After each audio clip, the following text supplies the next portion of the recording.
If you remember back to the part on Plato, you'll remember he talked about removing children from the manners and habits of their parents, and indeed abolishing the family unit as a means of wiping out the old and bringing in the new way of things.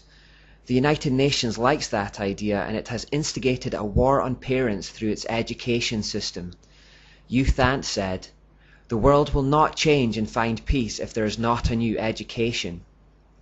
Dr. Brock Chisholm, former director of the United Nations World Health Organization, identified family loyalty, amongst other things, as a hindrance to this when he said, "To achieve world government, it is necessary to remove from the minds of men their individualism, loyalty to family traditions, national patriotism, and religious dogmas."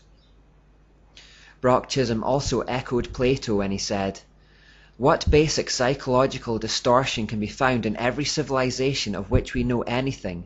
The only psychological force capable of producing these perversions is morality, the concept of right and wrong. The reinterpretation and eventual eradication of the concept of right and wrong are the belated objectives of nearly all psychotherapy. If the race is to be freed from its crippling burden of good and evil, it must be psychiatrists who take the original responsibility." So the UN thinks that children having a concept of right and wrong is a bad thing. At first, children must have their views of right and wrong skewed, and then eventually taught that there is no such thing as right and wrong at all. The NGO that looks after education in the United Nations is UNESCO. UNESCO's constitution was written by an Illuminati Mason called Archibald MacLeish. He was a member of the Skull and Bones Society. The first director of UNESCO was Julian Huxley, the brother of Aldous Huxley. He was the 1962 Humanist of the Year and a member of the Communistic Colonial Bureau of the British Fabian Society. He was also a signatory on the Humanist Manifesto too. Under Huxley's guidance, the United Nations produced a document called the Handbook for Teachers, and it reminded teachers of their role in preparing children for a world organization. Huxley said in 1948, "Its education program can stress the ultimate need for world political unity and familiarize all the peoples with the implications of the transfer of full sovereignty from separate nations to a world organization.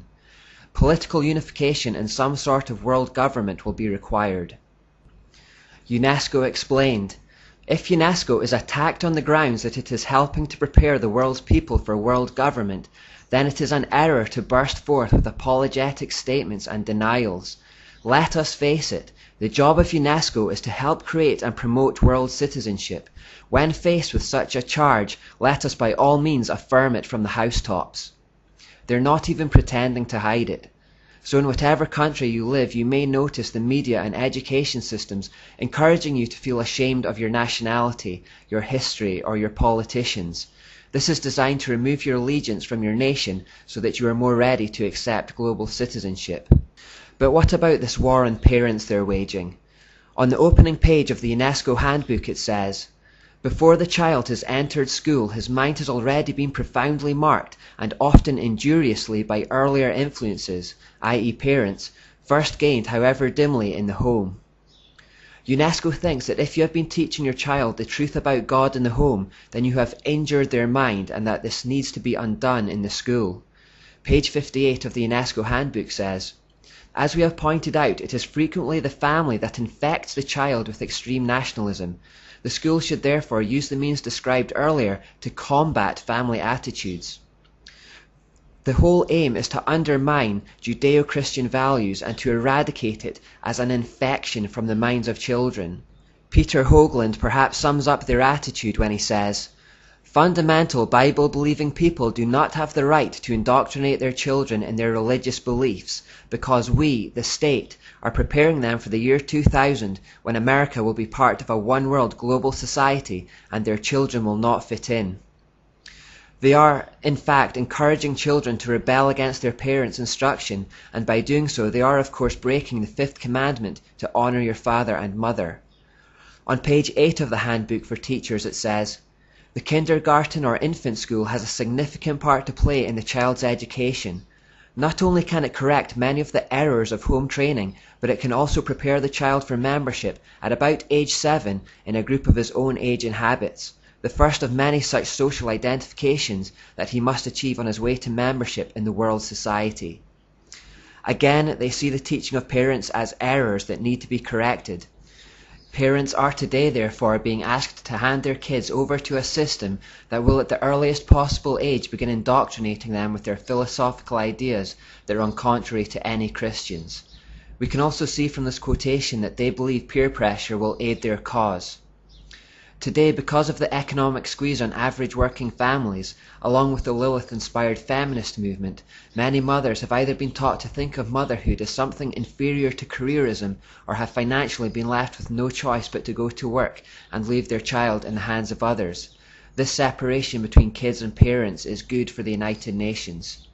Full destruction of family units, as prescribed by Plato, also helps their cause because it forces single mothers to work and leaves the family without a strong male figure, which research proves is very important to the health, happiness, and success of children as they grow up. More to the point, the home is then robbed of strong male spiritual leaders.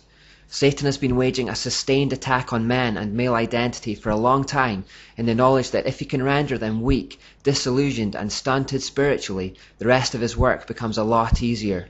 I feel very strongly that Christian men need to waken up to the battle that is being waged on them and their masculinity. Christian families need to waken up as a whole to the fact that Satan wants to destroy that cohesive unit. This attack on male identity in particular is a whole other subject that needs to be addressed, but we need a generation of spiritual warriors here who are prepared to take the fight to the enemy. Some Christian parents have already seen potential harm in the state education system and have chosen to homeschool their children, or at least pull their kids out of certain classes. This is, of course, not acceptable in the coming New World Order. In Germany, it is already illegal to homeschool children, and in March 2011 a couple were jailed for withdrawing their child from a sex education class. Here in the UK, on 18th of October 2009, the British government schools minister Diana Johnson went on to BBC Radio 4's Sunday programme hosted by Roger Bolton and explained that some evangelical parents may need monitoring by the state because they may intimidate their children with ideas about God, sin and hell. She explained that they were reviewing the rules of home education, and as part of the shake-up, the government wanted state education officials to have the right to interview homeschooled children without their parents being present.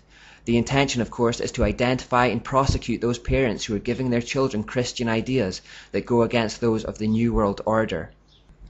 Are these the actions of a free nation when the government wants to prosecute people who think the wrong things, believe the wrong things, and speak the wrong things? It seems to me we don't realise how dark things have become. So worried are the UK government that Christian parents could keep their children out of the system that they reviewed the homeschooling policy 3 times in just 4 years. Just a couple of months before that interview on the BBC, an American court ruled that a homeschooled girl aged 10 should have to start attending a state-run school because her views were deemed to be too Christian. Her mother's attorney stated that the court decided that the girl's religious beliefs are a bit too sincerely held and need to be mixed amongst other worldviews. Access to Christian ideas is not to be tolerated in the New World Order. Let's take the sex education issue in which the German couple took a stand as a little case study of where things are going. Back on October 16, 1969, the co-founder of UNESCO, Reinhold Niebuhr, undersigned an advert from the Sexuality, Information and Education Council of the United States, or SICUS for short. It read, "It is the position of SICUS that contraceptive services should be available to all, including minors, who should enjoy the same rights of free and independent access to contraceptive care as do others. It is the position of SICUS that the use of explicit sexual materials, sometimes referred to as pornography, can serve a variety of important needs in the lives of countless individuals." So UNESCO approve of the idea that everyone, including minors, should have access to contraception, and they approve of the use of explicit pornography in their education. Fast forward to 9th of March 2011, where it was reported in the UK that explicit and permissive sexual material has just been cleared for children as young as 5 years old in the name of education.